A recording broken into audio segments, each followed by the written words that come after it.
जी, तो आज स्टार्ट करेंगे हम chapter 2 sources of data and analysing data. कि जो हमने डाटा कलेक्ट करना है मैनेजमेंट को प्रेजेंट करने के लिए, वो डाटा कलेक्ट कहाँ से करेंगे, यानी सोर्सेज ऑफ डाटा क्या है, और उस डाटा को कलेक्ट करने के बाद उसको एनालाइज कैसे करेंगे, कौन सी टेक्निक है कि हम डाटा का एनालिसिस कर सकते हैं, वो हम इस चैप्टर में डिस्कस करेंगे। तो स्टार्ट करते हैं। पहला टॉपिक इसमें है कि आपके जो मेन टाइप्स ऑफ डाटा हैं वो कितने हैं। मतलब सोर्सेज तो आप बाद में देखेंगे, जो टाइप ऑफ डाटा है वो क्या है। तो दो कैटेगरीज हैं इसकी। फर्स्ट ऑफ ऑल हम कहते हैं कि प्राइमरी डाटा है, और दूसरी जो उसकी टाइप है वो है सेकेंडरी डाटा। दोनों को डिफ्रेंशिएट अगर हम करें तो प्राइमरी डाटा की जो मेन उसका करेक्टरिस्टिक होता है वो ये है कि प्राइमरी डाटा कोई भी ऑर्गेनाइजेशन या इंडिविजुअल खुद कलेक्ट करेगा। मतलब वो किसी का कलेक्ट किया हुआ डाटा नहीं है, बल्कि वो फर्स्ट हैंड डाटा है। जैसे उसने डिफाइन किया है कि it is obtain directly from first hand sources. अब ये फर्स्ट हैंड सोर्सेज हैं क्या? मतलब आप अगर खुद से कलेक्ट करेंगे डाटा तो वो किस तरीके से कलेक्ट करेंगे, तो उसकी 3 चीज़ें उसने बताई हैं कि आप सर्वे कर सकते हैं खुद। जैसे आपने कुछ एक क्वेश्चनर डिज़ाइन किया और उस क्वेश्चनर को आपने डिस्ट्रीब्यूट कर दिया मार्केट में। जिस भी पर्टिकुलर चीज़ के बारे में आप इंफॉर्मेशन या डाटा कलेक्ट करना चाहते हैं उससे रिलेटेड 8-10 क्वेश्चन बनाए, और वो क्वेश्चंस आपने प्रिंट करके तो डिस्ट्रीब्यूट कर दिए और उनको फिल करवा लिया।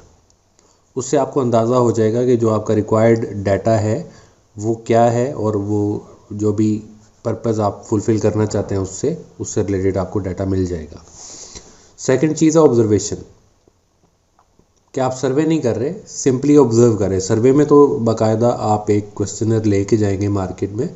ऑब्जर्वेशन में जैसे एक सादा सी मिसाल अगर आप ले लें, किसी भी मार्केट में आप चले गए, बाज़ार में चले गए, और वहाँ पे जो कस्टमर ऑलरेडी परचेजिंग कर रहा है या सेल परचेज़ का जो टोटल एक्टिविटी हो रही है, वो आप देखते हैं कि ओवरऑल लोगों का क्या ट्रेंड है, वो किस तरह की चीज़ें परचेज़ कर रहे हैं, किस प्राइस रेंज में चीज़ें परचेज़ कर रहे हैं। तो आप सिंपली ऑब्ज़र्व करते हैं मार्केट को।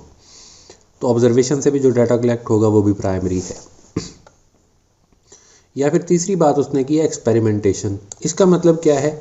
इसकी एग्जांपल के तौर पे हम ले सकते हैं कि आपने एक प्रोडक्ट बनाई और उसको फुल लॉन्च नहीं किया, बल्कि उसके कुछ माइनर सी मार्केट में, छोटी मार्केट में, माइक्रो मार्केट में आपने उस प्रोडक्ट को लॉन्च किया। 1000, 1200, 1500 यूनिट्स बनाए और उसको मार्केट में लॉन्च किया, और फिर देखा कि उस प्रोडक्ट के बारे में लोगों का क्या फीडबैक है, लोग उस प्रोडक्ट को ख़रीद रहे हैं, सेल की फ्रीक्वेंसी क्या है, प्रोडक्ट के बारे में लोगों का फीडबैक क्या है, वो कैसा उसको पसंद कर रहे हैं, नहीं पसंद कर रहे हैं। तो ये एक्सपेरिमेंटेशन है। आपने खुद से एक्सपेरिमेंट किया, उस एक्सपेरिमेंट से जो चीज़ें आपको नज़र आई वो भी प्राइमरी डाटा है।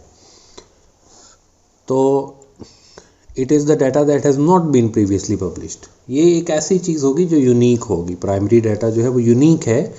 अगर डाटा ऑलरेडी पब्लिश्ड है और वही डाटा आप खुद से सर्वे करके या ऑब्जर्वेशन एक्सपेरिमेंटेशन करके कलेक्ट करना चाह रहे हैं, तो वो आप अपना टाइम वेस्ट कर रहे हैं और पैसा भी वेस्ट कर रहे हैं। किसी पर्टिकुलर चीज़ से रिलेटेड अगर डाटा ऑलरेडी कलेक्टेड हो तो उस पर दोबारा से कोशिश करने की कोई ख़ास ज़रूरत नहीं होती। आप ऑलरेडी कलेक्टेड डाटा को लेते हैं और उसमें अपनी नीड के अकॉर्डिंग उसको रिफ़ाइन कर लेंगे। यानी वो जो ईडीएम यूज़ होता है कि डोंट इन्वेंट द व्हील, कि व्हील अगर ऑलरेडी इन्वेंटेड है तो आप दोबारा उसको इन्वेंट नहीं करेंगे, सिर्फ आप उसको यूज़ करेंगे अपने पर्पज़ के लिए। तो previous and is derived from a new और original research study and collection at source such as marketing. Primary data is any data which is used solely for the purpose.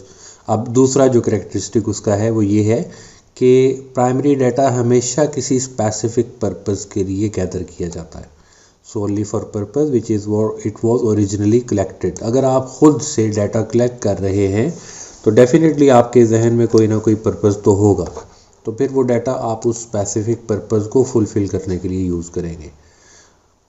जो दूसरी type है data की वो है secondary data. ये वो data है जो प्रीवियसली कलेक्टेड है और रिसर्च हो चुकी है,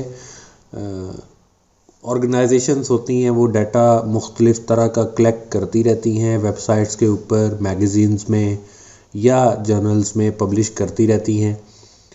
और जैसे सर्वे ऑर्गेनाइजेशंस बनी हुई हैं पाकिस्तान में भी, जैसे वो गैलप सर्वे बना हुआ है, इस तरह इंटरनेशनल लेवल पे भी सर्वे ऑर्गेनाइजेशंस बनी हुई हैं जो मुख्तलिफ़ चीज़ों के बारे में वक्तन फ़वक्तन सर्वे करती रहती हैं। तो वो जो सर्वे का रिज़ल्ट है वो आप अगर उसको ले लेंगे और अपनी नीड के अकॉर्डिंग उसको यूज़ करेंगे तो वो सेकेंडरी डाटा होगा। और ये किसी स्पेसिफिक पर्पज़ के लिए नहीं कलेक्ट किया जाता, ये जनरल पर्पज़ के लिए कलेक्ट किया जाता है। एक सर्वे ऑर्गेनाइजेशन है, उसका काम है सर्वे करना, वो बस एक आइडिया अपना बना लेती है, एक अपने उसको टारगेट कर लेती है कि हमने इस पर्टिकुलर चीज़ के बारे में सर्वे करना, और वो सर्वे कर लेती है क्योंकि उस ऑर्गेनाइजेशन ने उस डाटा को खुद तो यूज़ करना नहीं, तो वो पर्पज़फुली नहीं कलेक्ट किया जाता। तो कोई भी बंदा जब उसको उठाएगा, कोई कंपनी, तो उस कंपनी के लिए वो सेकेंडरी डाटा है। उसके सोर्सेज क्या हैं? इंटरनेट से आप निकाल सकते हैं, लाइब्रेरीज़ में जर्नल्स होते हैं पब्लिश हुए बड़े होते हैं, वहाँ से ले सकते हैं। मुख्तलिफ़ कंपनी की जो पब्लिश रिपोर्ट्स होती हैं चैम्बर ऑफ कॉमर्स में, वो ले सकते हैं। न्यूज़पेपर है, वहाँ से उठा लेंगे। गवर्नमेंट और बैंक्स, उनका डाटा है, जैसे पॉपुलेशन सेंसस होता है, मरदमशुमारी जिसे हम कहते हैं, तो उसका जो डाटा गवर्नमेंट कलेक्ट करती है, तो वो भी आप अपने पर्पज़ के लिए यूज़ कर सकते हैं। The data collected is useful as it allows researcher to see the other opinion on their area of study, but care must be taken. अब यहाँ पे एक प्रॉब्लम ये होती है कि जो डाटा ऑलरेडी कलेक्टेड है वो रिलायबल भी है या नहीं है, क्योंकि आपने खुद नहीं कलेक्ट किया, तो आपको ट्रस्ट फैक्टर तो डेफिनेटली होगा, इसमें लैक ऑफ ट्रस्ट होगा कि जिस दूसरे बंदे ने कलेक्ट किया है डाटा उसने प्रिकॉशंस प्रॉपर ली भी हैं या नहीं है, तो ट्रस्ट फैक्टर डेफिनेटली इसमें होगा। तो इसमें सबसे ज़्यादा अनरिलायबल सोर्स जो है वो इंटरनेट है। जो मुख्तलिफ़ सर्वे ऑर्गेनाइजेशन है या गवर्नमेंट का डाटा वो फिर भी किसी हद तक रिलायबल होगा, लेकिन जो इंटरनेट से आप डाटा फाइंड आउट करेंगे और उसको अपने पर्पज़ के लिए यूज़ करेंगे वो बिल्कुल भी अनरिलायबल है। अब यहाँ पे उसने बता दिया कि आप डिसाइड करें कि which of the following is primary and which are secondary data. Information from clock card when used for making up wages, मतलब आपकी लेबर है, उसका आपने क्लॉक कार्ड बनाया हुआ है टाइम मेजर करने के लिए कि एक महीने में या एक वीक में उन्होंने कितना काम किया, और उसकी बेस पे आपने वेजेस बनानी है, तो डेफिनेटली प्राइमरी डाटा है। Data from a government publication तो सेकेंडरी है डेफिनेटली, गवर्नमेंट की अभी हमने ऊपर पढ़ा। Expense claim form submitted by sales representative used to estimate the car mileage they have travelled, तो ये भी प्राइमरी डाटा है क्योंकि स्पेसिफिक पर्पज़ है ना, कार माइलेज फाइंड आउट करने के लिए आपने एक सेल रिप्रेजेंटेटिव का जो उसने खुद से फॉर्म फिल किया है, ऑर्गेनाइजेशन ने डिज़ाइन किया हुआ फॉर्म, उसको फुलफिल करके दिया। और results of an election opinion poll published in a newspaper तो सेकेंडरी है, क्योंकि इलेक्शन भी आप खुद नहीं करवा रहे बल्कि वो गवर्नमेंट करवा रही या जो भी इदारे हैं वो करवा रहे हैं, तो वो आपके लिए सेकेंडरी डाटा ही कहलाएगा या सेकेंडरी इंफॉर्मेशन जनरल वर्ड में अगर हम यूज़ करें तो। अच्छा, इसमें एक चीज़ बल्कि ऊपर अगर आ जाए डी में, यहाँ पे एक चीज़ रह गई थी कि results for an election opinion poll published in a newspaper. तो अगर इस इलेक्शन ओपिनियन पोल को आप यूज़ करेंगे फिर आपके लिए वो सेकेंडरी ही है, लेकिन एक्चुअली ये डाटा प्राइमरी इस सेंस में भी बन जाता है कि क्योंकि ये एक स्पेसिफिक पर्पज़ के लिए कलेक्ट किया आपने, तो इलेक्शन ओपिनियन पोल लेने के लिए, तो वो आपने कि ये जो इलेक्शन हुए हैं ये फेयर हुए हैं या अनफेयर हुए हैं वो आप चेक करना चाहते हैं, तो उस वजह से आपने गवर्नमेंट ने एक सर्वे करवाया, तो गवर्नमेंट के लिए वो प्राइमरी डाटा ही कहलाएगा, लेकिन थर्ड पार्टी के लिए डेफिनेटली वो सेकेंडरी डाटा होगा। अब देखते हैं उसने क्या सोल्यूशन लिखा है। पहला तो प्राइमरी हमें पता है, फिर सेकेंडरी है, सेकेंडरी है, और अब यहाँ पे क्लासिफिकेशन जो उसने सारी की है ना वो इस बेस पर्पज़ की बेस पे की है। तो हमने दो उसकी जो पढ़ी थी चीज़ें कि एक तो पर्पज़ डाटा का अगर स्पेसिफिक हो तो फिर वो प्राइमरी डाटा होता है, और अगर पर्पज़ स्पेसिफिक ना हो तो फिर सेकेंडरी डाटा होता है। तो पर्पज़ के अकॉर्डिंगली फिर आपका जो ये एक्सपेंस क्लेम फॉर्म बनता है वो भी सेकेंडरी इस सेंस में बनेगा कि ओरिजिनली जो एक्सपेंस क्लेम फॉर्म है वो कोई भी सेल रिप्रेजेंटेटिव जब सबमिट करवाएगा तो क्लेम फॉर्म सबमिट करवाने का प्राइमरी पर्पस है कि वो जो सेल रिप्रेजेंटेटिव है वो ये कह रहा है कि ये पैसे मैंने अपनी जेब से लगाए हैं, ये पैसे मुझे दिए जाइए, तो उसका प्राइमरी ऑब्जेक्टिव या पर्पस है। लेकिन उसको जब उसने बताया कि use to estimate the car mileage, अब ये सेकेंडरी पर्पस हो गया। तो ये क्योंकि इसने क्लासिफिकेशन सारी पर्पस की बेस पे वो कर रहा है तो उस वजह से उसने सी ऑप्शन को भी सेकेंडरी डाटा में कंसिडर किया। और डी का क्योंकि पर्पस वो पोल था और वो ही पर्पस प्राइमरी पर्पस था इसलिए उसको प्राइमरी डाटा में उसने कंसिडर किया। तो ये बात आपने देखनी है कि कोई भी डाटा पर्पस अगर उसका जो है जिस पर्पस के लिए उसको कलेक्ट किया गया था अगर वो उसी पर्पस में ही यूज़ हो रहा होगा तो वो प्राइमरी डाटा कहलाएगा, और अगर उस पर्पस के अलावा किसी में यूज़ होगा तो फिर सेकेंडरी डाटा होगा।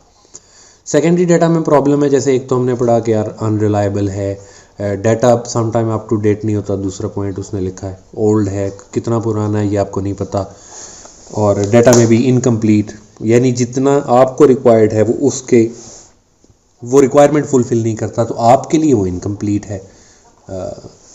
जैसे आपको अगर मेल फीमेल और चिल्ड्रन सबका डाटा चाहिए और जो ऑलरेडी कलेक्टेड है वो सिर्फ मेल और फीमेल का है, चिल्ड्रन का नहीं है, तो वो आपके लिए इनकम्प्लीट है।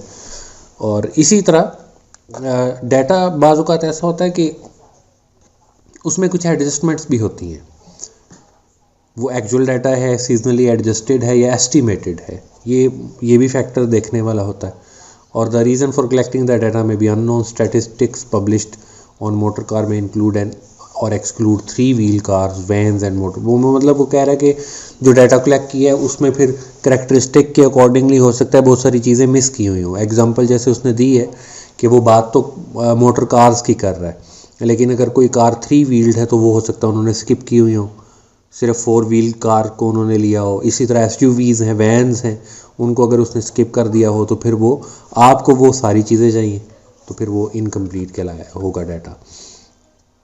If secondary data is to be used, these questions need to be answered. तो ये आगे आप sources of secondary data are numerous, वो हम ऊपर पढ़ चुके हैं ऑलरेडी। फिर डाटा दो तरह का होता है, एक होता है डिस्क्रीट और एक होता है कॉन्टीन्यूस। डिस्क्रीट डाटा का मतलब तो ये होगा कि जो कॉन्टीन्यूस नहीं है वो डिस्क्रीट है, मतलब उसमें गैप्स आएंगे तो वो डिस्क्रीट कहलाएगा। यानी सिंपल डेफिनेशन है कि जो कॉन्टीन्यूस नहीं है वो डिस्क्रीट है। Discrete data can only take certain values, for example the number of student taking a course, there can not be half a student, discrete data is counted. तो discrete data count किया जाता है जबकि continuous data को हम major करते हैं, वो आगे डेफिनेशन में शायद आ जाएगा। तो discrete data non continuous data, ये जो एग्जांपल दी है ना कि जैसे number of student taking a course, तो ये आप काउंट कर लेते हैं कि 5 लोग कोर्स कर रहे हैं, लेकिन ये नहीं होता, इसमें ये नहीं हो सकता कि ये पहला 1 स्टूडेंट है फिर 1.5 फिर 2 फिर 2.5 फिर 3, ऐसा नहीं हो सकता। वो 1 से डायरेक्टली जंप करेगा 2 पे, बीच में जो वो डेसिमल्स हैं वो स्किप करेगा। ऐसा डाटा जो होगा वो डिस्क्रीट डाटा है, चाहे वो न्यूमेरिकली 1 2 3 4 5 6 ही क्यों ना हो। अब बज़ाहिर तो वो कॉन्टीन्यूस लग रहा है लेकिन है नहीं। क्यों नहीं है? क्योंकि वो जो बीच वाले डेसिमल वैल्यूज़ हैं वो भी एक्चुअली डाटा है और डिस्क्रीट डाटा इन वैल्यूज़ को इग्नोर कर रहा है। तो 1 से आप डायरेक्ट जंप कर रहे हैं 2 पे, तो ये कॉन्टीन्यूस नहीं है। कॉन्टीन्यूस तो होगा वो जो 1 से 1.01 भी हो सके तो वो कॉन्टीन्यूस होगा। तो कॉन्टीन्यूस डाटा की एक डेफिनेशन दे दी है, is unbroken data that has no gaps. Continuous data can take on any value within a range. For example time और डिस्टेंस और कॉन्टीन्यूस डाटा। टाइम क्या है, 1 से 2 पे सुई सेकंड वाली जंप तो करती है लेकिन वो बीच वाला डिस्टेंस ट्रैवल करती है। मिली सेकेंड भी होते हैं, माइक्रो सेकेंड भी होंगे, नैनो सेकेंड भी होंगे। तो वो जंप तो 1 से 2 पे कर रही है लेकिन वो बीच वाला डेफिनेटली वो टाइम ट्रैवल कर रही है। इसी तरह डिस्टेंस, आपका 1 मिलीमीटर और नैनोमीटर भी आपका कवर तो हो रहा है, तो वो ये नहीं होता कि आपकी गाड़ी जंप करके 1 मीटर पे जंप करती जा रही है, ऐसा तो नहीं होता। तो ये कॉन्टीन्यूस डाटा है, इसलिए वो कहता है कॉन्टीन्यूस डाटा इज मेजर्ड, ये काउंटेड नहीं होता। किलोमीटर आप काउंट नहीं करते या डिस्टेंस आप मेजर करते हैं, लेंथ आप मेजर करेंगे, टाइम आप मेजर करेंगे, कितना टाइम लगा। फिर उसने बताया कैटेगराइज करें as of 5 years, categorize each of the following variables as either discrete or continuous, age of 5 years। तो डेफिनेटली ये टाइम है, तो टाइम जो होता है वो कॉन्टीन्यूस डेटा होगा, हमने ऊपर देखा है टाइम कॉन्टीन्यूस डेटा है। टाइम ऑफ 2.5 hours, फिर इसी तरह आउटपुट ऑफ 12,000 kgs। तो आउटपुट जो है, जो आपने ये मेजर की है, ये काउंट की है, केजीज काउंट हो रहे हैं, और आउटपुट ऑफ 5000 यूनिट। केजी भी खैर मेजर भी हो सकते हैं कि आप पाउच, टांग, उससे भी छोटा इवन आप कह सकते हैं कि केजी का आप थाउजेंड्स पार्ट भी अगर फाइंड करना चाहे तो वो कर सकते हैं। तो ये भी उस सेंस में आप देख लेंगे। तो ये आपने सॉल्व कर लेना है इसको। फिर डाटा इंटरनल भी होता है और एक्सटर्नल भी होता है, यानी सोर्सेज जो उसके डाटा कलेक्ट करने के सोर्सेज हैं वो इंटरनल भी होते हैं और एक्सटर्नल भी। इंटरनल सोर्स में सबसे मेजर सोर्स अकाउंटिंग सिस्टम है, क्योंकि इंटरनली जो डाटा कलेक्ट हो रहा है किसी भी ऑर्गेनाइजेशन का, उसमें सबसे इंपॉर्टेंट चीज़ें जो हैं वो अकाउंट्स डिपार्टमेंट में ही कलेक्ट हो रही हैं। उसमें इन्वॉइसेस आ रही हैं, जर्नल एंट्रीज हो रही हैं, टी अकाउंट्स बन रहे हैं, लोगों के बाकी लेजर्स बन रहे हैं, ट्रायल बैलेंस बन रहा है, इनकम स्टेटमेंट्स बन रही हैं वगैरह वगैरह। तो ये सारी चीज़ें, आपको एक्सपेंस का रिकॉर्ड चाहिए तो वो आपको अकाउंटिंग डिपार्टमेंट से मिलेगा, आपको सेल्स का रिकॉर्ड चाहिए तो अकाउंटिंग डिपार्टमेंट से मिलेगा, सैलरीज़ का एक आपको एस्टीमेट चाहिए तो अकाउंटिंग डिपार्टमेंट से मिलेगा। तो जितने भी मेजर एक्सपेंसेस हैं, जो इंटरनल सोर्स ऑफ डाटा है, वो आपको अकाउंटिंग सिस्टम से मिलेगा। तो ये पैराग्राफ में उसने यही चीज़ें लिखी हैं। और अकाउंटिंग डाटा को मैनेजमेंट मुख्तलिफ डिसीजन मेकिंग में यूज़ करती ही रहती है। एग्जाम्पल्स उसने दिए कि sales analysed by product will help management to assess the pattern of demand for each product. अब सेल्स का डाटा उसे कहाँ से मिलेगा? डेफिनेटली अकाउंटिंग डिपार्टमेंट से। तो वो डाटा लेके मैनेजमेंट फ्यूचर का एस्टीमेट लगा सकती है कि किस प्रोडक्ट की कितनी सेल होगी। The same information will help plan production and inventory level. In turn, production information will enable the organization to plan its requirement for raw material. ये बजटिंग वाले टॉपिक में आप पढ़ेंगे कि जब आप सेल का बजट बना लेते हैं तो सेल के बजट से आपको पता चलता है कि हमारा प्रोडक्शन बजट क्या होगा, प्रोडक्शन से पता चलता है कि मटेरियल कितना परचेज करना है, लेबर कितनी लगेगी, मशीन आवर्स कितने लगेंगे। तो ये सारी चीज़ें फिर आगे आपको इन चीज़ों को ख़रीदने के लिए पैसे कितने चाहिए होंगे, तो ये बजटिंग का पूरा एक सीक्वेंस बन जाता है। वो बजटिंग वाले टॉपिक में आप जब उस पहुंचेंगे तो उसमें आपको ये बड़ा क्लियरली समझ आ जाएगा। फिर डिसीजन मेकिंग लॉन्ग टर्म भी है, स्ट्रेटजिक डिसीजन मेकिंग है। ये सारी चीज़ें जो होती हैं ना, तो वो भी फ्यूचर में कौन सी प्रोडक्ट बनानी है, कौन सी प्रोडक्ट को बनाना ख़त्म कर देना, यानी उसकी प्रोडक्शन रोक देनी है, किसकी डिमांड इंक्रीज़ हो रही है, डिक्रीज़ हो रही है, तो ये भी उसको इंटरनल इन्फॉर्मेशन यानी अकाउंटिंग डिपार्टमेंट से वो डाटा मिलेगा, जिसकी बेस पे वो ये फैसला करेगी। इसी तरह एजेड रिसीवेबल्स होते हैं। एजेड रिसीवेबल का मतलब कि आपने रिसीवेबल की एक टाइम लिमिट रखी हुई है कि कोई भी रिसीवेबल यानी क्रेडिट सेल्स अगर किसी को करेंगे तो वो 2 मंथ के अंदर पेमेंट करेगा। और अब अगर वो 2 मंथ के अंदर पेमेंट नहीं कर रहा तो वो एजेड हो गया। तो कोई भी डेट या रिसीवेबल जितना ज़्यादा एजेड होगा उतने उसके बैड डेट होने के चांसेस बढ़ जाते हैं, इररिकवरेबल होने के चांसेस बढ़ जाते हैं। तो ऐसे डेट्स के ऊपर फोकस करती है ऑर्गेनाइजेशन और उनसे डेट कलेक्ट करने की जल्द से जल्द कोशिश करती है। इसी तरह वेस्टेज की बात की है, वो आप रीड कर लें। फिर दूसरा जो मेजर सिस्टम है इंटरनल इन्फॉर्मेशन, वो है पेरोल, सैलरी सारी, कितने घंटे काम हुआ, कितनी छुट्टियां लेबर ने की, किसकी कितनी छुट्टियां अलाउड हैं, सिक लीव उसमें कितनी थी। इसी तरह पेरोल में ट्रेनिंग कितनी, ट्रेनिंग वगैरह पे कितना टाइम लगा, ट्रेनिंग पे कितनी कॉस्ट आई, हॉलीडेज़ किसकी कितनी है, कितना आइडल टाइम और लगा है। तो ये सारी चीज़ें पेरोल सिस्टम से जो इन्फॉर्मेशन मिलेगी, जो कि डेफिनेटली मैनेजमेंट के यूज़ की ही है चीज़ें। ये लेबर टर्नओवर कितना, कितने लोग छोड़ के जा रहे हैं और उनकी जगह नए आ रहे हैं, तो ये सारी चीज़ें जो होती हैं ना, ये पेरोल सिस्टम से हमें पता चलती है। और तीसरा जो है वो स्ट्रेटेजिक प्लानिंग सिस्टम है। ये मास्टर बजट है, स्ट्रेटेजिक प्लान आपने बना लिया और वो लॉन्ग टर्म प्लान आपने ऑर्गेनाइजेशन के ऑब्जेक्टिव और टारगेट सेट कर लिए जब, तो उनको जब डिपार्टमेंट्स और ब्रांचेस ऑफ ऑर्गेनाइजेशन में टारगेट डिस्ट्रीब्यूट किए जाते हैं उस मेजर टारगेट या बजट को या मास्टर प्लान को, स्ट्रेटजिक प्लान को छोटे छोटे हिस्सों में डिवाइड करके, तो जब वो ऑर्गेनाइजेशन के जो ब्रांचेस हैं या डिपार्टमेंट हैं उनमें डिस्ट्रीब्यूट किया जाता है, तो वो भी उन डिपार्टमेंट्स के लिए या जो ब्रांचेस हैं या जो रीजन्स हैं किसी भी ऑर्गेनाइजेशन के, उनके लिए सोर्स ऑफ इंफॉर्मेशन है और वो इंटरनल है। तो ये जो सोर्स ऑफ इंफॉर्मेशन है वो स्ट्रेटजिक प्लानिंग सिस्टम है। वो सारी बातें उसने बता दी हैं कि स्ट्रेटजिक प्लानिंग में ये भी आता है ना, नई प्रोडक्ट आप शुरू करना चाह रहे हैं तो वो स्ट्रेटजिक प्लानिंग है। कोई प्रोडक्ट बंद करना चाह रहे हैं, उसकी प्रोडक्शन को रोकना चाह रहे हैं, तो वो भी स्ट्रेटजिक प्लानिंग है। तो ये सारी चीज़ें जब आगे जाएंगी, लोगों तक पहुंचेंगी जो रिस्पॉन्सिबल हैं प्रोडक्शन से रिलेटेड, तो उनको जब ये इन्फॉर्मेशन जाएगी, ये डाटा जाएगा, तो ये उनके लिए इंटरनल सोर्स ऑफ डाटा ही होगा। इंटरनल सोर्स के बेनिफिट क्या है? एक तो रेडिली अवेलेबल है, आप अकाउंटिंग का रिकॉर्ड, पेरोल का रिकॉर्ड, स्ट्रेटजिक प्लानिंग, ये आपका रेडी टू यूज़ होता है, आपके पास अवेलेबल होता है क्योंकि आपने बनाया हुआ होता है। Data can easily be sorted and analysed, क्योंकि आपको पता है कि आपने डाटा कैसे खुद से एंटर किया हुआ है, तो आप उसको अपनी मर्ज़ी से सॉर्ट भी कर सकते हैं, शॉर्ट लिस्ट भी कर सकते हैं, एनालाइज भी कर सकते हैं, रिपोर्ट्स भी बनाई जा सकते हैं, क्योंकि वो आपके ERP सिस्टम में, रिसोर्स प्लानिंग सिस्टम में आपने एंटर किया हुआ है, तो आप अपनी मर्ज़ी की रिपोर्ट्स उसमें से प्रिंट आउट ले सकते हैं। और data relates to the organisation concerned, तो प्राइमरी डाटा है, कंसर्न्ड है, टू द पॉइंट है, इधर उधर की चीज़ें मिक्स नहीं है उसमें। लिमिटेशन क्या है कि सम टाइम ऐसा होता है कि डाटा बिल्कुल रॉ फॉर्म में होगा और उस डाटा को फर्दर आपको एनालाइज करना पड़ेगा टू मेक इट यूजेबल, कि उस पर कोई फार्मूलाज अप्लाई करने पड़ेंगे, चाहे वो सिंपली परसेंटेज के फार्मूला भले क्यों ना हो, तो फर्दर प्रोसेसिंग तो है कि आपको 12 माह की सेल्स तो दी हुई है वैल्यू, लेकिन अगर आप ये देखना चाहते हैं कि हर महीने सेल में कितना इंक्रीज़ आया है, तो डेफिनेटली आपको उस पर कुछ ना कुछ फर्दर एनालिसिस फार्मूला लगाना पड़ेगा। फिर एक्सटर्नल सोर्स ऑफ जो डाटा है,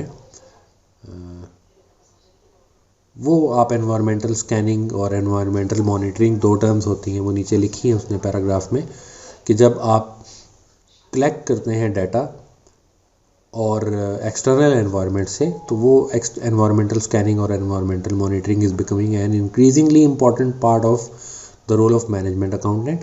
These terms are used to describe the process whereby data is collected from outside as well as from inside the organization and used in the decision making process. तो अब sources simply लिखती हैं, government source हैं, business contacts हैं, customer भी हो सकते हैं और सप्लायर भी।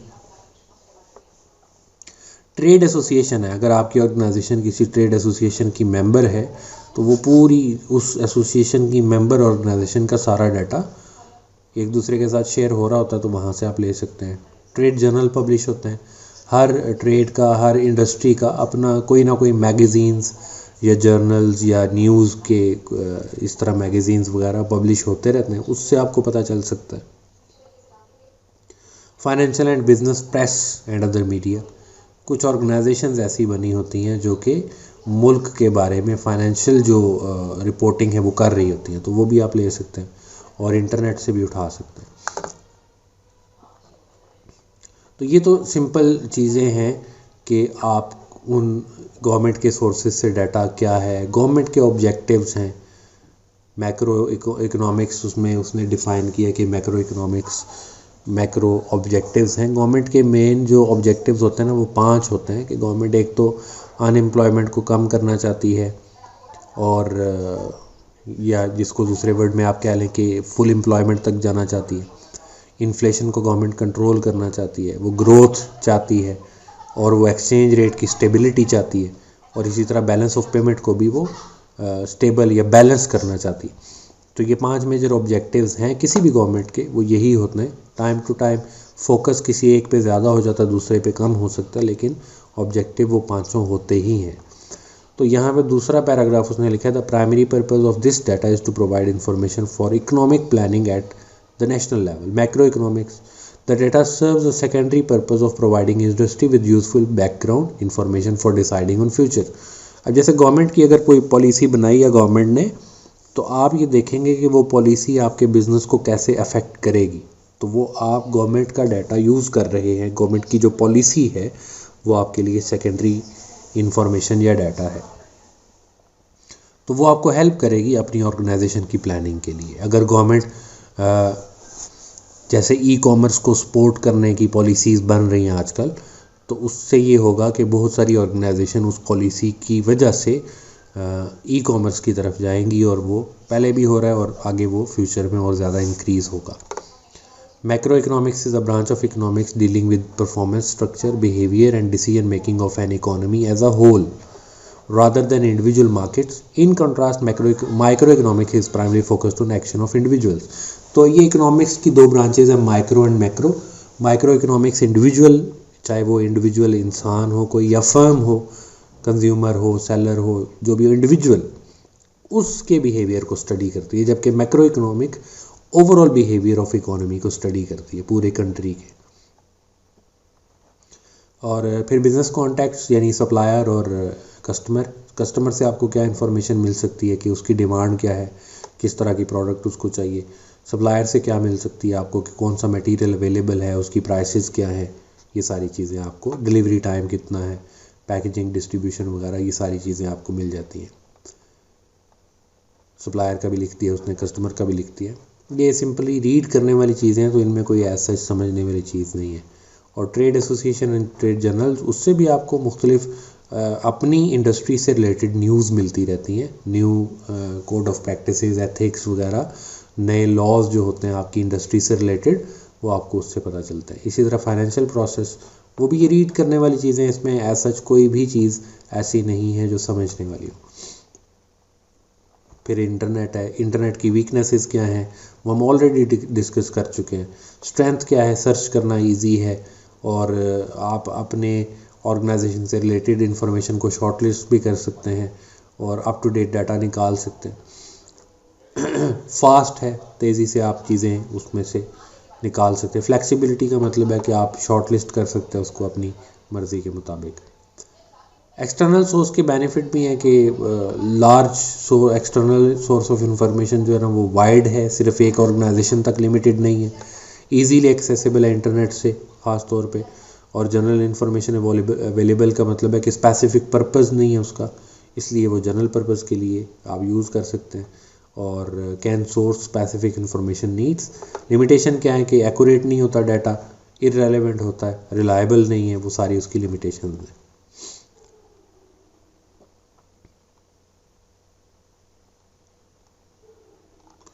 फिर इकोनॉमिक्स की थोड़ी सी एक टर्म उसने और बता दिया कि जनरल इकोनॉमिक इन्वायरमेंट किसी भी कंट्री का क्या होता है। कि इकोनॉमिक इन्वायरमेंट कोई भी ऑर्गेनाइजेशन इसलिए देखती है कि इकोनॉमिक एनवायरनमेंट जो कंट्री में चल रहा है ना, उसकी वजह से कंट्री की कॉस्ट और कंपनी की कॉस्ट और उसके रेवेन्यू पे फ़र्क पड़ेगा। जैसे अगर गवर्नमेंट इंपोर्ट्स के ऊपर टैक्स ज़्यादा कर देती है और ऑर्गेनाइजेशन जो मटेरियल यूज़ कर रही है वो इम्पोर्टेड मटेरियल है, तो डेफिनेटली ऑर्गेनाइजेशन की प्रोडक्शन कॉस्ट बढ़ जाएगी। इसी तरह अगर कंट्री में चीज़ें महंगी हो रही हैं, इन्फ्लेशन आ रहा है, उससे महंगाई की वजह से सेल्स कम हो जाएंगी, तो ऑर्गेनाइजेशन का या कंपनी का बिज़नेस का रेवेन्यू कम हो जाएगा। तो अब इसमें जो चार पांच चीज़ें उसने बताई हैं, उनमें एक तो ये बताया कि गवर्नमेंट में जनरल इकोनॉमिक एनवायरनमेंट में इंटरेस्ट रेट होता है। इंटरेस्ट रेट का मतलब कि आप अगर बैंक से लोन लेना चाहते हैं तो आपको कितना इंटरेस्ट पे करना पड़ेगा। तो इसका आसान सा समझने का ये है कि अगर गवर्नमेंट इंटरेस्ट रेट को कम कर देती है तो फिर लोग ज़्यादा लोन लेंगे। ज़्यादा लोन इसलिए लेंगे कि उनको पता है कि इतना ज़्यादा इंटरेस्ट नहीं है, बस लोन ले लो। वो ज़्यादा लोन लेंगे और ज़्यादा इन्वेस्टमेंट होगी और ऑर्गेनाइजेशन ग्रो करेगी। अगर इंटरेस्ट रेट हाई हो जाएगा तो लोन कम हो जाएगा, लेना लोग छोड़ देंगे क्योंकि उनको पता है कि बहुत ज़्यादा हाई लोन पे करना पड़ेगा। तो इस वजह से फिर इन्वेस्टमेंट भी डेफिनेटली कम हो जाएगी। दूसरी चीज़, इन्फ्लेशन को उसने डिस्कस किया। तो इन्फ्लेशन अगर प्राइसेस रेगुलरली बढ़ रही हैं, persistent rise in the prices है, ओवरऑल प्राइस लेवल है बेसिकली। किसी एक दो चीज़ों की प्राइस बढ़ने को इन्फ्लेशन नहीं कहते। अगर किसी कंट्री में सभी चीज़ों की प्राइसेस बढ़ रही हैं तो फिर वो इन्फ्लेशन है। इसलिए वो प्राइस की बात नहीं करता, प्राइस लेवल टर्म यूज़ करता, overall price level for goods and services in economy. तो वो भी अगर बढ़ेगा इन्फ्लेशन की वजह से तो लोगों की परचेजिंग पावर कम हो जाती है, क्योंकि उनके ज़्यादा पैसे एक ही प्रोडक्ट पे लग जाएंगे तो दूसरी चीज़ वो नहीं परचेज़ कर सकेंगे। तो उससे फिर जो गुड्स एंड सर्विसेज की डिमांड है वो कम हो जाती है। फिर एक्सचेंज रेट का मतलब क्या है कि आपकी करेंसी को जब दूसरी कंट्री की करेंसी के साथ कंपेयर करके उसकी उस टर्म में रिप्रेजेंट किया जाता है तो वो एक्सचेंज रेट कहलाता है। जैसे हम कहते हैं कि $1 is equal to 160 rupees nearby, तो वो हमारा एक्सचेंज रेट है। तो एक्सचेंज रेट भी जितना ज़्यादा होता जाएगा उसका इंपोर्ट एक्सपोर्ट पे फ़र्क पड़ेगा, और कम होगा तो उसका भी फ़र्क पड़ेगा। तो अगर आप इंपोर्ट या एक्सपोर्ट कर रहे हैं चीज़ें तो उसका भी इस एक्सचेंज रेट की वजह से उसमें फ़र्क पड़ेगा, तो उससे आपका रेवेन्यू और कॉस्ट में डेफिनेटली कमी या उसमें इंक्रीज़ आएगा। और general state of economy will impact. General state का मतलब ये है कि इकोनॉमी ओवरऑल ग्रोथ की तरफ जा रही है, यानी बूम की तरफ जा रही है, या डाउनफॉल की तरफ जा रही है, तो ये जनरल एक बिहेवियर या स्टेट ऑफ इकोनॉमी है। तो उसमें फिर फीचर्स होते हैं कि अगर बूम की तरफ है तो फिर उसमें सर्टन फीचर्स होंगे कि डेफिनेटली जब इकोनॉमी बूस्ट की तरफ होती है या बूम पे होती है ना तो महंगाई होती ही है। ये खैर इकोनॉमिक्स में ही पढ़ने वाला टॉपिक है डिटेल में, यहाँ इतनी डिटेल हमें ना चाहिए और ना ही हमारे सब्जेक्ट की रिक्वायरमेंट है। अब आ जाते हैं जी अगले टॉपिक पे जो है सैम्पलिंग टेक्निक्स। अब डाटा आपने जो कलेक्ट करना है वो सारा का सारा डाटा आप कलेक्ट करें और उसको यूज़ करें तो ये तो बड़ा लंबा काम है। तो आप क्या करते हैं कि सैंपल लेते हैं, यानी पूरी पॉपुलेशन को आप ऑब्ज़र्व नहीं करते बल्कि एक पोर्शन ऑफ द पॉपुलेशन आप ऑब्ज़र्व करते हैं और उसकी बेस पे आप अपना एक व्यू बना लेते हैं कि अगर 1,00,000 लोगों में से 5,000 लोगों का एक सर्टन बिहेवियर है तो बाकी 95,000 का भी उसी तरह का ही बिहेवियर होगा।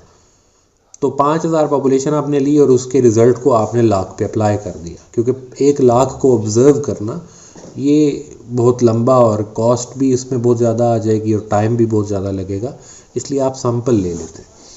तो यहाँ पे दो टर्म्स हैं, पॉपुलेशन का मतलब ये होता है कि वो जो आइटम आप कंसिडर कर रहे हैं ना, जैसे आप कहते हैं जी हमें 18 से 30 साल के जो जेंट्स हैं उनका डाटा चाहिए या उनसे रिलेटेड हमें इंफॉर्मेशन कलेक्ट करनी है। तो 18 से लेकर 30 साल तक जितने भी जेंट्स हैं उनकी टोटल जो आबादी एक मुल्क में है वो पॉपुलेशन कहलाएगी।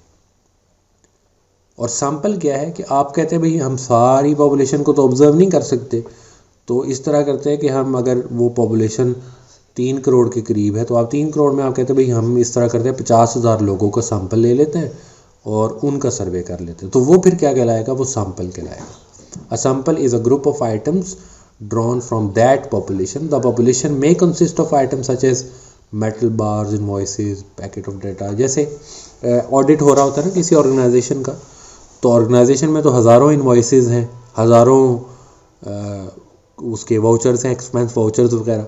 तो जो ऑडिटर होता है वो एक एक डॉक्यूमेंट को तो नहीं चेक करता, वो रैंडमली उसमें से कुछ निकाल लेता है। भाई हम वो अपना टारगेट रख लेता है कि हमने ना पूरी ऑर्गेनाइजेशन की अगर 5,000 डॉक्यूमेंट है तो हम इसमें से 2,000 एक चेक कर लेंगे या 500 चेक कर लेंगे या 800 रैंडमली चेक कर लेंगे। अगर उन 5, 6, 800 में कोई गलती या कोई इस तरह का मैनिपुलेशन ना हुई तो हम एज्यूम कर लेंगे कि बाकी भी सही ही है। तो वो रैंडमली चेक करता है उसको। वो आगे हम सैम्पलिंग में देखते हैं कि उसकी जो सैम्पलिंग टेक्निक्स हैं उनमें रैंडम सैम्पलिंग आएगी। तो for example in order to ascertain which television programme are most popular, ये आगे उसने एग्जांपल दी हैं, मैंने बताई हैं एग्जांपल से आपको समझा दिए। तो इसने यहाँ पे कुछ और एग्जांपल्स दी हैं तो वो आप पढ़ लें तो आपको ज़्यादा और एग्जांपल आएंगी सामने तो आप क्लियर हो जाएगा। अच्छा, इसमें एक दो जो चीज़ें हैं ना ये यहाँ लिखिए। The characteristic of population can be ascertain by investigating only a sample of that population provided that following 2 rules are observed. ये इंपॉर्टेंट चीज़ है कि the sample must be of a certain size, यानी अगर आप 1,00,000 पॉपुलेशन में से सिर्फ 100 लोगों का सैंपल लेंगे ना तो ये अप्रोप्रिएट साइज नहीं है। उसकी वजह है कि बहुत कम है ये। और अगर आप 1,000 लोगों में से 800 लोगों का सैंपल ले लेंगे तो फिर ये सैंपल का फ़ायदा क्या, फिर आप 1000 ही ले लें। यानी सैंपल जो होना चाहिए वो पॉपुलेशन को रिप्रेजेंट तो करे। सैंपल का एक सर्टन साइज़ होना चाहिए जो कि रिलायबल आपके पास आपको रिज़ल्ट प्रोड्यूस करके दे। यानी सैंपल साइज़ बहुत छोटा भी नहीं होना चाहिए और इतना बड़ा भी ना हो कि फिर उसको ऑब्ज़र्व करना मुश्किल हो जाए। और दूसरा रूल या प्रिंसिपल उसने जो बताया, the sample must be chosen in such a way that it is representative of the population. जैसे पाकिस्तान में अगर हमारे 4 सूबे हैं, तो अगर आप पॉपुलेशन को ऑब्ज़र्व करना चाहते हैं तो हर सूबे में से कुछ ना कुछ लोगों को आप लेंगे अपने सैंपल में और उन पे अपनी ऑब्जर्वेशन उन करेंगे और उसकी बेस पे आप फिर आगे फैसला करेंगे। ये नहीं हो सकता कि सारी की सारी पॉपुलेशन में जो सैंपल है वो एक ही प्रोविंस में से ले लिया जाए। तो मेथड्स आगे, देयर आर सेवरल मेथड, वो आगे देखते हैं। एक होता है रैंडम सैम्पलिंग। रैंडम सैम्पलिंग को तो सिंपल सी बात है कि आपका कोई डिफाइंड पैटर्न नहीं होता, बस ऐसे चलते चलते आपने बंदा निकाल लिया भाई, नहीं 200 बंदे लाइन में खड़े हैं और आपने उनमें से 20 निकालने हैं। जैसे उसने एग्जांपल में भी इसी तरह के लिए कि 200 आइटम्स हैं और उनमें से आपको 20 चाहिए, तो आपने पहले 5वीं ले ली, फिर 15वीं ले ली, फिर 20वीं ले ली, फिर आपने 50वीं ले ली। इस तरह करके आपने रैंडमली 200 बंदों में से कोई भी ऐसे ही निकाल ली, यानी एक सर्टन पैटर्न को फॉलो नहीं किया। तो डिफाइन भी उसने यही किया कि random sample is defined as sample taken in such a way that every number of population has an equal chance of being selected. इसका मतलब क्या है कि अगर आपने पहला बंदा सेलेक्ट किया है, फिर तीसरा किया है, फिर 9वां किया है, तो 9वें के बाद वालों को ना अब हर बंदा ये सोचेगा कि हो सकता है मुझे सेलेक्ट कर लिया जाए, यानी कोई भी बंदा सेलेक्ट किया जा सकता है, कोई भी आइटम जो है वो चूज़ की जा सकती है। ये नहीं है कि पहला चूज़ किया तो उसके बाद 5वां, फिर आपने 10वां, फिर 15वां, फिर 20वां, तो अब आगे पता चल जाएगा कि ठीक है आगे 25 और 30, 35 और 40 इस तरह चलेगा, वो आगे आएगा सिस्टमेटिक सैम्पलिंग या जो भी आगे टेक्निक्स आ रही हैं उनमें।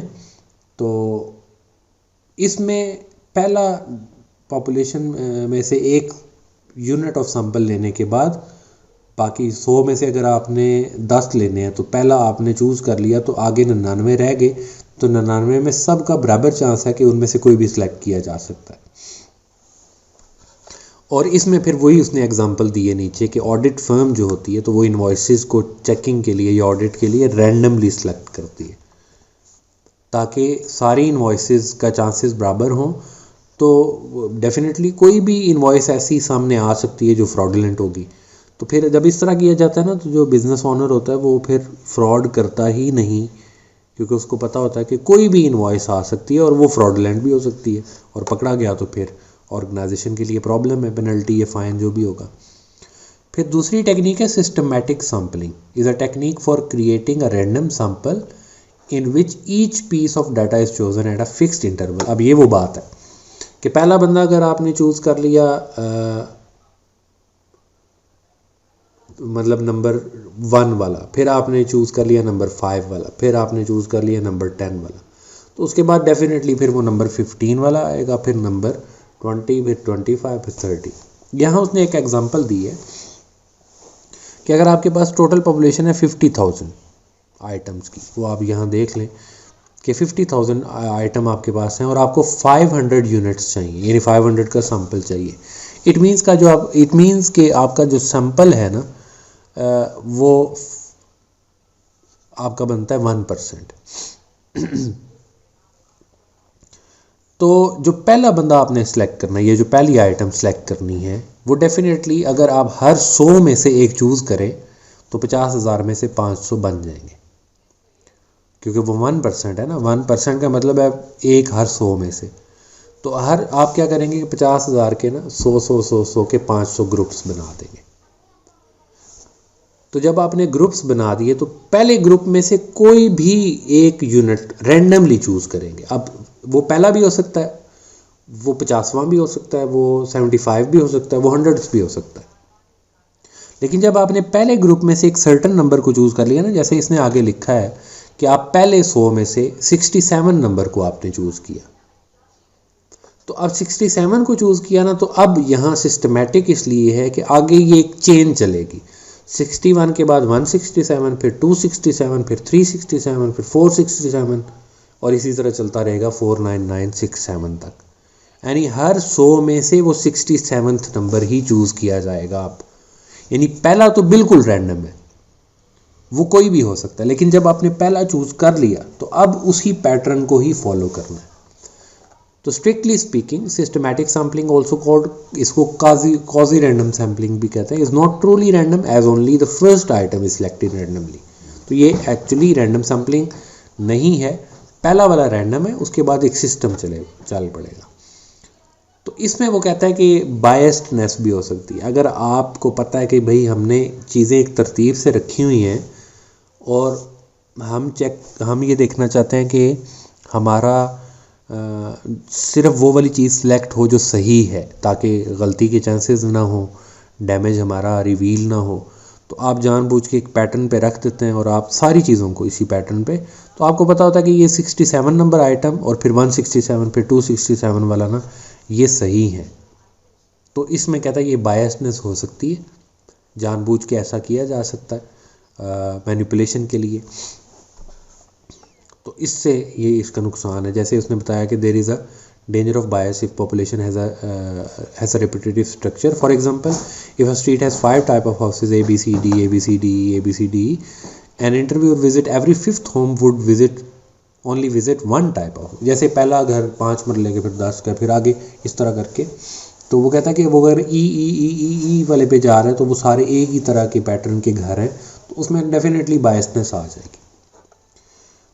Third technique is stratified sampling, is made up of different layers or groups of population. The sample size of for each layer is proportional to size of the layer. अब इसकी मिसाल क्या है कि आप के पास जो पॉपुलेशन है ना, उसमें मर्द भी हैं, औरतें भी हैं, बच्चे भी हैं,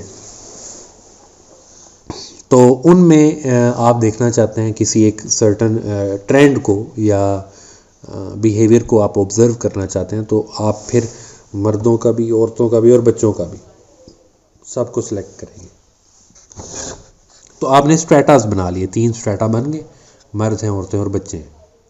फिर हर स्ट्रेटा में आपने, जैसे अगर आपका 50% मर्द हैं, 40% फीमेल्स हैं, 30% मेल हैं और 20% चिल्ड्रन है, अगर या 30% चिल्ड्रन है, तो आपने जब सैंपल लेना है ना, तो उस सैंपल में भी 40% जो रिप्रेजेंटेशन होनी चाहिए वो फीमेल्स में से होनी चाहिए, 30% मेल में से और 30% चिल्ड्रन में से। अब एक एग्जांपल उसने दी, इलस्ट्रेशन, कहते हैं 200 पीपल आपने सेलेक्ट करने हैं और पैटर्न ये है आपकी पॉपुलेशन का कि 20% पॉपुलेशन जो है ना वो 60 एंड अबव है, 65% 18 to 60 तक है और 15% जो है ना वो अंडर 18 है। तो अब ये जो 200 बंदे आपने सेलेक्ट करने हैं, इन 200 में 20% वो वाले होने चाहिए जो 60 एंड अबव हों, यानी 40 लोग वो होने चाहिए, 200 का 20%, 40 लोग वो होने चाहिए कि जो 60 एंड अबव हैं। 65% लोग वो होने चाहिए जो बिटवीन 18 एंड 60 है, यानी वो आप 130 लोग ऐसे हों जो 18 और 60 के बीच में है, और फिर 15% अंडर 18 को भी आपने ले लेना। यानी जितनी जो पॉपुलेशन का स्ट्रक्चर है 20%, 65% और 15%, सैंपल में भी वो स्ट्रक्चर कायम रहना चाहिए, यानी 20% 60 एंड अबव हो, 65% 18 एंड टू 60 हो और 15% जो है वो अंडर 18 हो। तो 200 लोग अगर आपने सेलेक्ट करना है तो 200 का 20% 40 बनते हैं, ये 60 एंड अबव, 200 का 65% 130 पीपल हैं तो वो 18 to 60 एंड 200 जो है इंटू 15% वो 30 बनेंगे।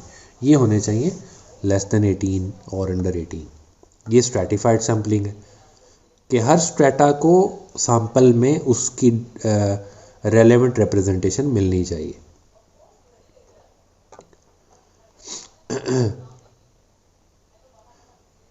इसके लिए वो कहता है कि auditor choose sample to confirm receivable balance, in this case a greater population of large balances will be selected. ये खैर उसने बताया। फिर मल्टी स्टेज सैम्पलिंग है। मल्टी स्टेज सैम्पलिंग की सबसे बेहतरीन जो एग्जांपल है ना वो हमारा ये जो इलेक्शन होता है ना जब, तो वो मल्टी स्टेज में अगर आप देखना चाहते हैं कि कौन सी पार्टी जीतेगी तो आप मल्टी स्टेज सैम्पलिंग को यूज़ करते हैं। और हमारी जो वोटिंग भी होती है, डिवाइड करते हैं ना वोटर्स को डिफरेंट सेक्शंस में और काउंसिल्स में, तो वो भी इस मल्टी स्टेज सैम्पलिंग के बेस पे ही होता है। जैसे वो कहता है कि सबसे पहले तो पहली स्टेज पे आपने क्या किया, कंट्री को 4 सूबों में डिवाइड कर दिया, लेकिन अब आपको पता है कि ये जो सूबे हैं, प्रोविंसेस हैं, ये फर्दर डिविजिबल हैं। किस में डिविजिबल है? डिस्ट्रिक्ट्स में। तो आपने क्या किया कि उन प्रोविंसेस को स्टेप 2 पे डिस्ट्रिक्ट्स में डिवाइड कर दिया, लेकिन डिस्ट्रिक्ट स्टिल डिविजिबल है, मतलब वो फर्दर उसको डिवाइड किया जा सकता है। किस में? एरियाज़ में, सेक्टर्स में, स्मॉलर पोर्शंस में। जब आप फॉर एग्जांपल आपने एक पूरी डिस्ट्रिक्ट है, तो डिस्ट्रिक्ट में तो आपकी तहसील्स भी आ जाती है, फिर तहसील में डिवाइड किया, फिर तहसील के अंदर फिर कॉलोनीज़ हैं, कॉलोनीज़ में डिवाइड किया, यूनियन काउंसिल्स जिनको हम कह सकते हैं। फिर उसको फर्दर डिवाइड कर सकते हैं रोड्स में, विलेजेस में, और एंड पे जब विलेज तक आप पहुंच गए तो अब विलेज में आपने जाके इंटरव्यू किया और वहाँ से सैंपल उठाया। तो जब हर विलेज से कुछ लोगों को इंटरव्यू करेंगे तो आपका पूरी पॉपुलेशन का सैंपल रेडी हो जाएगा। ये मल्टी स्टेज सैंपलिंग है, उसके 4 स्टेप्स उसने बताए हैं। और फिर क्लस्टर सैंपलिंग है, ये मल्टी स्टेज सैंपलिंग की ही तरह है। तो कहता है कि this is similar to the multi stage sampling but the final step is to sample all the item as a cluster. यानी वहाँ तो ये होता है ना कि मल्टी स्टेज सैम्पलिंग में जब आप स्टेप 4 पे पहुँचे, from each road chosen in step 3 a random sample of house is taken and occupier interviewed. कि जब आप स्टेप 4 पे पहुँचते हैं ना, तो कोई भी फिर फाइनल लेवल पे कोई भी रैंडमली कुछ लोगों का आप इंटरव्यू कर लेते हैं। जैसे एक गांव चूज़ कर लिया आपने, तो उस गांव में से 10 घर कोई भी रैंडमली ले लिए और उनका इंटरव्यू कर लिया। तो ये मल्टी स्टेज की फाइनल स्टेज पे ये होगा। क्लस्टर सैम्पलिंग में ये नहीं होता। क्लस्टर सैम्पलिंग में ये होगा कि आपने एक गांव जब चूज़ कर लिया, एक विलेज चूज़ कर लिया, तो जो विलेज चूज़ कर लेंगे उसके फिर हर बंदे का इंटरव्यू करेंगे, यानी सारे घरों का। यानी वहाँ पे फिर ये नहीं होगा कि इस विलेज में से भी कुछ लोगों का, या एक स्ट्रीट आपने चूज़ कर ली स्टेज 4 पे जाके मल्टी स्टेज में। तो मल्टी स्टेज में तो होता है कि उस स्ट्रीट में से कोई भी 1, 2, 3 घर ले लिए। लेकिन क्लस्टर सैम्पलिंग में ये होगा कि जो स्ट्रीट आपने चूज़ की है उसमें से फिर सारे घरों का इंटरव्यू होगा, यानी सारे घरों को सर्वे किया जाएगा। फिर कोटा सैम्पलिंग है। कोटा का मतलब वही है, ये उसी तरह ये जैसे स्ट्रेटिफाइड सैम्पलिंग है कि पॉपुलेशन की वहाँ परसेंटेज थी, यहाँ पे भी वो उसी तरह ही है कि कोटा होगा ना। जैसे आप चाहते हैं भाई, यहाँ उसने जैसे एग्जांपल दी है कि मैनुअल वर्कर 20 मेल्स होने चाहिए जो कि 20 और 30 के बीच में हो और मैनुअल वर्कर्स हो। 15 फीमेल्स होनी चाहिए जो 25 to 35 हो और नॉट वर्किंग हो, और 10 मेल्स होने चाहिए जो 55 to 60 जो प्रोफेशनल मैन हो। तो the interviewer can use any method to obtain such people until the various quota are filled. मतलब आपने 20 बंदे पूरे करने ही करने हैं, चाहे वो आप रैंडमली करें, चाहे वो आप किसी भी तरह करें। तो जब तक वो कोटा पूरा नहीं होता तब तक आप सैंपल मतलब इंटरव्यूज़ या जो भी है क्वेश्चंस वो करते रहेंगे लोगों से। तो 20 मेल आपने 20 to 30 कोटा आपने पहले सेट कर लिया और फिर आपने उस कोटा को फुलफ़िल करना है। तो जब ये पूरा हो जाएगा तो उसमें आप देखेंगे। अब कहते हैं कंपेयर कौन सा बेस्ट है, तो ये कोई रूल नहीं है कौन सा बेस्ट है और कौन सा बेस्ट नहीं है। जनरली हम कहते हैं कि रैंडम सैम्पलिंग ले लें, आसान है, वरना इसमें कोई पेट रूल नहीं है कि आप डिसाइड कर सकें कि कौन सी सैम्पलिंग टेक्निक बेस्ट है। ये नीड पे डिपेंड करता है कि आपकी नीड किस तरह की है, कॉस्ट पे डिपेंड करता है कितनी कॉस्ट है। तो ये बहुत सारी अपनी अपनी जगहों पे नीड्स और उस पर मुख्तलिफ सैम्पलिंग मेथड यूज़ किए जाते हैं। यहाँ सिस्टमेटिक सैम्पलिंग का वो पूछ रहा है कि क्या होता है। Each element of population has an equal chance of being chosen. ये तो होती है रैंडम सैम्पलिंग, जो ए में उसने बताया ये रैंडम सैम्पलिंग की डेफिनेशन है, जबकि वो पूछ रहा है सिस्टमेटिक की। बी में कहता है member of various strata are selected by the interviewer up to the pre determined limit. तो ये प्री डिटर्मिन्ड लिमिट का मतलब वही है कि ये आपकी कोटा सैम्पलिंग है। Every nth number of population is selected. ये सिस्टमेटिक सैम्पलिंग का मेथड जैसे हमने पढ़ा था ना, वो 67th फिर 167th फिर 267, तो एवरी nth नंबर जो है वो सिलेक्ट किया जाता है। और every element of one definable sub section of the population is selected. तो ये स्ट्रेटिफाइड सैम्पलिंग में आ जाएगा। तो इसमें जो सी ऑप्शन है ये इसकी डेफिनेशन है सिस्टमैटिक सैम्पलिंग की। फिर एक और उसने दिया है कि a sample is taken by dividing the population into different age bands and then sampling randomly from the band in proportion to their size. What is such sample called? तो ये क्या हुआ, ये आपकी हो गई स्ट्रेटिफाइड सैम्पलिंग, कि जब आपने स्ट्रेटास बना लिए जो ऊपर हमने पढ़ा, तो फिर हर स्ट्रेटा की बराबर रिप्रेजेंटेशन होनी चाहिए उसमें। तो कोटा ज़रा डिफरेंट है कि उसमें एक सर्टन प्री डिफाइंड लिमिट होती है, जैसे हमने वो देखा था 20 मर्द होने चाहिए और 15 औरतें और 10 प्रोफेशनल्स, तो वो एक कोटा सैम्पलिंग में, ये क्लस्टर में अलग चीज़ थी, और वो जो आपकी मल्टी स्टेज थी वो भी। A large company want to survey the opinion of employees using cluster sampling. Which of the following methods should be used? Cluster sampling. Staff are randomly selected from each department in proportion to department size. तो ये तो हो गया stratified, जितना department का size है percentage wise कह लें, ये जो भी उस पॉपुलेशन में भी उतनी उसकी रिप्रेजेंटेशन हो, तो ये तो होगी आपकी स्ट्रैटिफाइड। ये दूसरे में वो कहता है nth नेम या nth नेम, तो ये होगी आपकी systematic sampling. A sample which is as representative as possible of the composition of the staff in term of gender, age and department is taken by stopping appropriate staff in the corridor and canteen. तो ये तो हो गया वो Kota sampling शायद। और one department is selected and all the staff in that department are surveyed. तो ये है क्लस्टर सैम्पलिंग। जैसे हमने पढ़ा था कि जिस डिपार्टमेंट को या जिस सेक्शन और एरिया को आपने सेलेक्ट कर लिया, फिर उसके सारे लोगों को आप इंटरव्यू या सर्वे करेंगे। और associate with each of the following sample method A to F, simple random sampling, ये अब आप पढ़ के तो बड़ा आसानी से कर सकते हैं, इसको सॉल्व कर लें। तो ये लेक्चर यहाँ तक सैम्पलिंग टेक्निक भी हमारी हो गई और सोर्सेज ऑफ डाटा भी हो गए, टाइप्स ऑफ डाटा भी हो गई।